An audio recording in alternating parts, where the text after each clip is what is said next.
How do you pronounce the name of the Swiss luxury watchmaker brand from Switzerland? Stay tuned for more brand names pronunciations until the end of the video. In French, Baume, Baume et Mercier. Baume Mercier. In English, Baume and Mercier.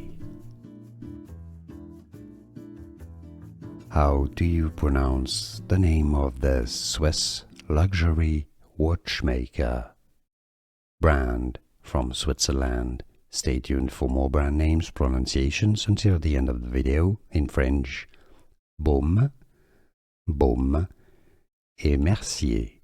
Baume et Mercier. In English, Baume and Mercier.